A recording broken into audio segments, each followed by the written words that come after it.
Chip, do you want to run me through your education piece? Sick. It's a really good one. All right, let me get my notes up because it's actually a little bit longer than I thought it was going to be. All right, I'm ready. What's the topic? So you know how I spoke about that, like we mentioned it on the pod. I was like, oh, do you remember them people that were printing money and ran away? Yes. Oh, they were on the run together. They were like a couple. I was looking for that and I couldn't find it. But instead, I stumbled upon the world's greatest counterfeiter. Ooh. He printed $250 million in US dollar bills, $20 bills in cash. Frank Barassa was the guy's name, born in Quebec, Canada. He got into a life of crime very early, at the age of 12. In school, people were bringing in like bags of clothes, shoplifted clothes and stuff. And instead of shoplifting himself and doing that and selling it at school, he became a middleman. So he was like, organizing at 12, by the way, organizing like the sale of that. So he's making a couple $100 a week, whatever. This is good. It leads him on a life of independence. Anyway. Obviously, with crime at 12, yeah, like because that's what you want, really. Yeah. At 12 to be independent. Well, I mean, look, he's just probably running in the wrong circles, whatever. He gets expelled from school at aged 15. So that was a problem. No surprises there. Yeah, gets expelled. Goes on to work as a legit mechanic, but at the same time, he's selling stolen car parts as a middleman, bits and bobs like that. So he's still a dodgy geezer. As he grows up, he goes into a legitimate business. He starts his own business where they manufacture brake pads, and it's kind of a disaster. It's a disaster in the sense that he was having to work 20 hours every day, nonstop. It was actually a successful business, but because he was working 20 hours, he was hating it. He was having nervous breakdowns and all that stuff. And he was like, no, I'm sacking this off. So he sells the business in 2004. And with that money, he goes on holiday for 2 years. He's like, yeah, I just need a break. So he goes on holiday, blah, blah, blah. It must have sold pretty well then. Must have done some decent cash. If you're just sacking it off for 2 years. I didn't actually manage to find the exact number, but he's obviously done well enough to be able to sell it and fuck off. 2006, he gets into marijuana dealing. It was quite lucrative. The devil's lettuce. It was quite lucrative in Canada. At that time anyway, it was. But eventually they catch him, gets put down, drug-related charges, 12-month sentence, 3 months on house arrest. So I'm not sure if he actually served the 9 months in prison, but that's what I've got from that anyway. Sorry, I always say I'm done. I got you, bro. I just locked you in. That's free of charge. I do need to fix that. Okay. Right. Once released. I like that. He's driving. Did I do it again? Yeah. Right. Once he's released. We're going to jump in on this next time he drops it, okay? He's released and he has an epiphany one day in his car. I can't stop. That's bad, it's goaded into me. Oh, this is terrible. Right. I'm trying hard not to say it now. Go, lock in. I knew it was cooking. It was under the breath. Now you've said it, I can't stop. Oh, no, it's just fucked my head up, this has. No way! You're cooked. He thinks everything he's doing for him. I'm going to have to just read the notes now. No, don't read the notes. It's supposed to be a conversation, so... Yeah, but it's a long-ass story, so right. I will forget. Like, I could tell you, but you'll miss details and stuff, and then you'll be like, oh, well, fuck knows. Realizes he's doing everything, like all this crime and everything. It's all just to get money in the end, and he wants to, cut out all the bullshit, dodgy stuff. He was going to organized crime, drug pickups with armed men with guns and shit. He's like, fuck this shit. Like, I only want the money. So he's driving his car as an epiphany. I feel like you guys aren't even listening now. No, I am. I feel like now you're only thinking about when to say I'm locked in. He has an epiphany, and he's like, fuck this. I'm going to start printing my own money. Yeah, I mean, that's a pretty obvious solution to getting more money. As you do. Fuck it. I'm going to start printing my own money. When was this? This must have been around, it must have been around 2007 and 8. Okay. So he starts thinking, right, I'm going to do this. I'm going to do this for fucking real. He starts researching how to make the perfect US dollar. Okay, so he goes for US dollars because it's actually, he believes it's the easiest to make. Yeah. And obviously it's also international currency. So there's just so much more you can do with this instead of Canadian dollars. Yeah. He puts... Think about the audio listeners, so they're never going to get the full story. I'm done. Sorry, I'm done. 18 months it takes for this guy to perfect the US note. 18 months, that took a little while. Come on, bro. Yeah, it's also, they have Photoshop also back US then? note as well. Yeah. It's made of paper, whereas everything else is polymer. So paper is just easier as well. Yeah. And here's a Their money really is still interesting paper thing. as well. To make this money, all the details, all the security details about security strips, the little bits that actually show is this real or not, Right. like the actual materials it's made of, which I think was 75% cotton, 25% linen. Yeah, like the face. Their money's made out of linen. Yeah, that's what the US Jesus. dollar was made out of. Sleep on that shit. Anyway, he finds it all on US government websites. All the information he needs. He's finding it on Like the ingredients to their make own it. websites, the ingredients to make it. What the little security bits are, what face was on there when you put the pen over it and stuff like that. hell? All those little bits, the security strip that says US 20 on it. He finds all this out through the government websites, and he's doing it in a smart way. He's bouncing between internet cafes, getting all this different information from different ones. Wow. Okay, so he's he's a smart cookie. He's a smart cookie. He's not doing this from his fucking home connected to his, Wi-Fi. Yeah. He's proper fucking locked in. He's also jumping on chat forums, stuff like that, just to get the final little bits and details. But 18 months he spends on this, so he's really not fucking around. And he noticed that the main thing, the most important bit, was how the US dollar feels. Majority of people, or at least people that are in the counterfeiting business at the time, people into that fraud stuff, would be able to tell by how it feels. And that's probably the most important bit, as well as some of the security features. But sorry, blah, blah, blah. Let me get back to my notes before I forget. Cool. Here we go. 2008. He starts contacting paper mills, and he's invented this alias. He's called Thomas More. So he starts messaging them saying what he needs, like, hey, I need this kind of paper made for rags. It needs to be 75% cotton, it needs to be 25% linen. And all these paper companies kind of just turn around and go, it sounds exactly like what you need to make counterfeit Cash. US dollars. So we ain't fucking making that, pal. Because the secret ingredient to making US dollars is not a secret. It's kind of publicly known. Everybody knows what it takes. And there's only one company in the world that's ever made the paper for the US dollars. I think That must be a pretty sweet business. Yeah, Crane and Co. Sole producer of the paper used to the US dollar. Crane and Co. Imagine you won that contract. But yeah, they saw through him, and he's like, right, fuck, this is obviously not going to work, but he's going to change. He's going to change his idea. So he creates a new alias called Jackson Maxwell. This alias was meant to be an owner of an investment company or an investment firm or something like that. And this is a little bit of a smarter tactic, I believe. He said to all the companies that he needed this specific paper to create dollar bill bonds, like $20, $30, $40 bills, and it needs to be counterfeit proof.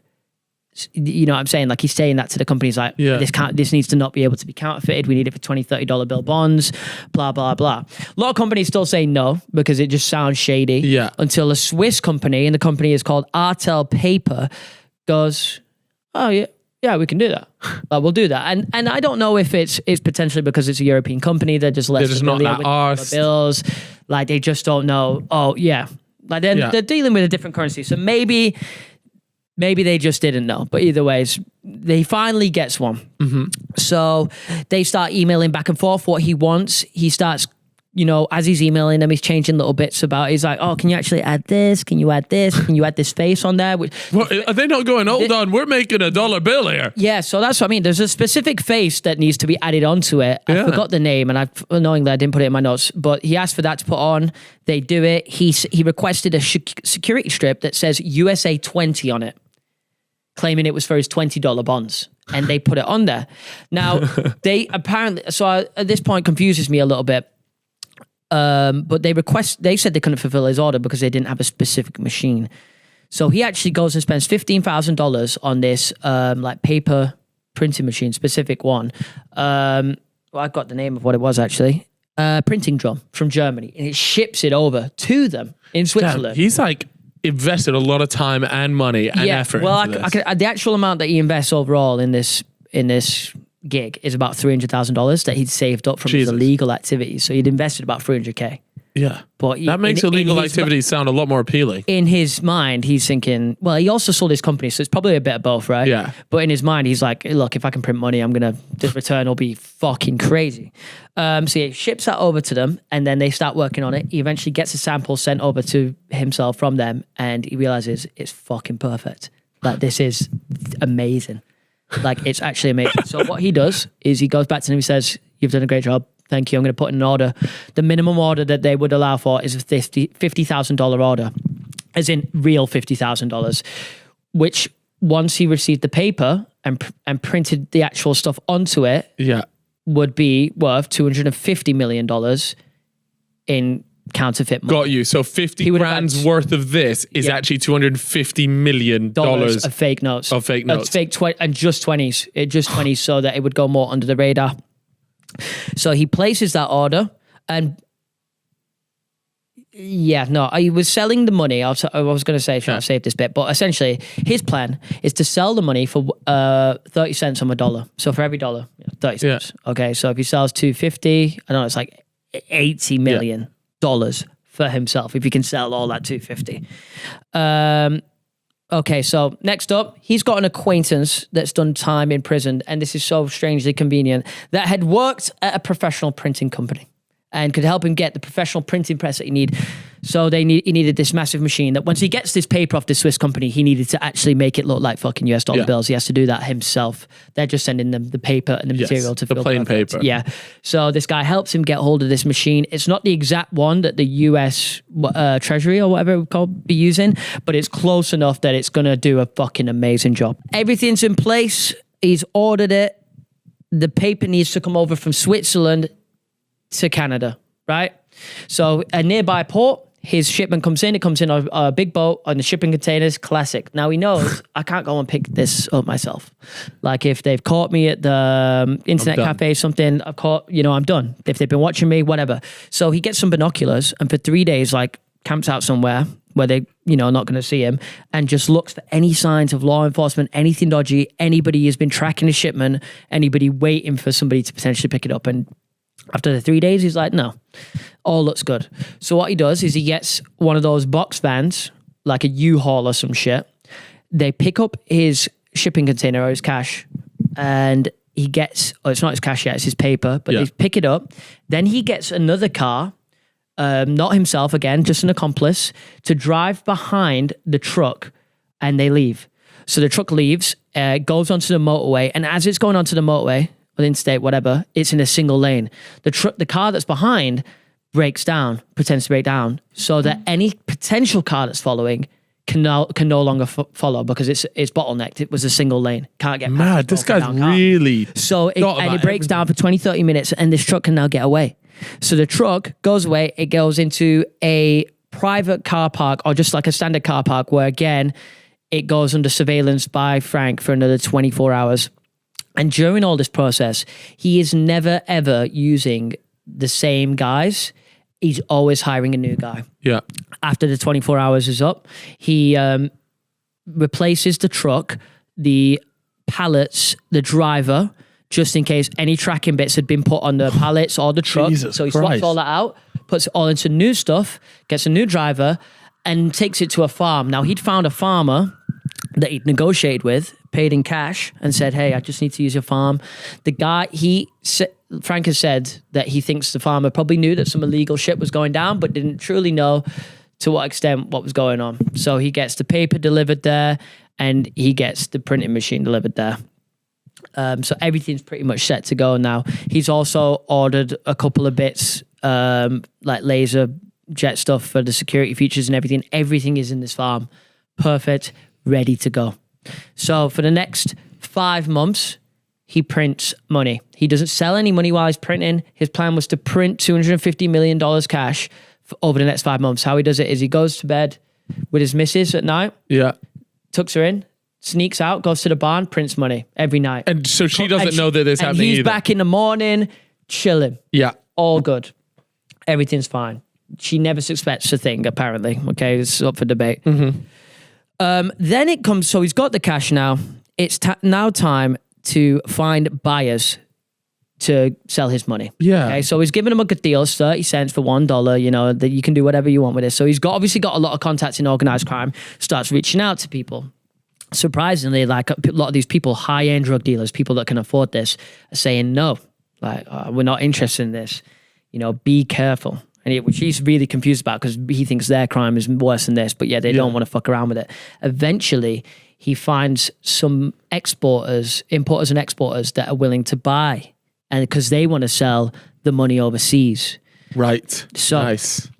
And of course, if it's sold in Africa, Europe, whatever, it's going to be harder to trace to the source or to whoever the guy is in Canada. So starts doing that, but initially they start by buying just like $10,000 worth, whatever, like not a lot. And he's a bit frustrated because he really needs to move 250 mil here. He's selling fuck all. But once they get hold of the first batch and they realize how fucking good it was, they start upping the orders to 100,000 and eventually $1 million per order.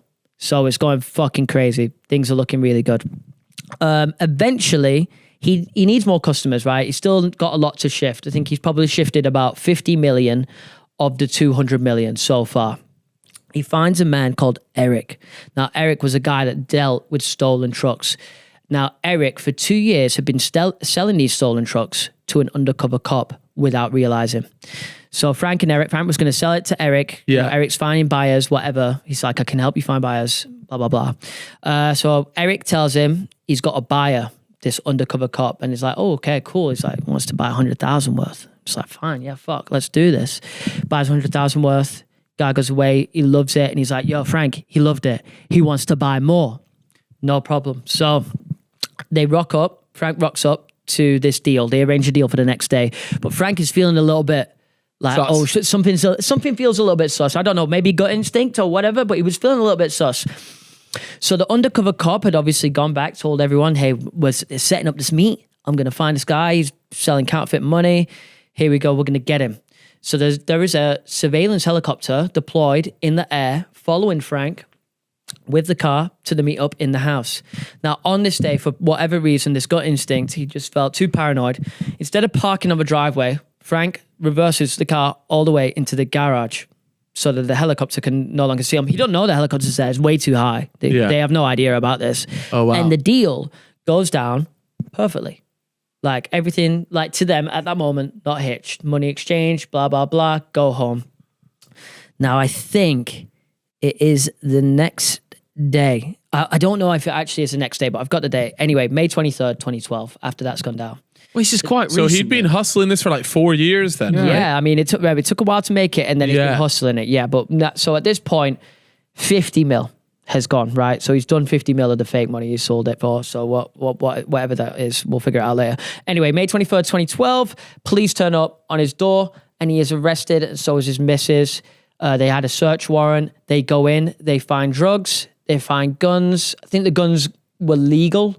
They find $1 million in fake cash. Now, previously, they'd only bought 100 grand and another 100 grand. So now they found $1 million in fake cash in his house. Yeah. And they'd found counterfeiting pens, like pen checkers. So it's all looking like case. A bit peak for it. It's looking like case closed. Yeah, you're fucked, buddy. Printing plates too. Okay, so it's a massive crime. Now, initially, he stays completely silent. He'd prepped in his mind this. He realized that the crimes in Canada were not going to be punished that severely. I think I've got it down here what he thought he was going to get. I think he thought he was going to essentially be getting 6 years and serving about 12 to 18 months. So worst case, he thought, yes, it's slap on the wrist. The Canadian law are not going to fuck me up too much. Now, this is where it changes slightly for him because they're like, look, we got your girlfriend. We are going to press charges against her, even though she had nothing to do with it. We're going to press charges on her, take the house, all this kind of shit. Now, he's like, I don't want that to happen. So he confesses. But he's only confessing to what they know. He doesn't go, I've got 250 mil. Yeah. I've got all this. So this has been a massive operation. He goes, yeah, it's true.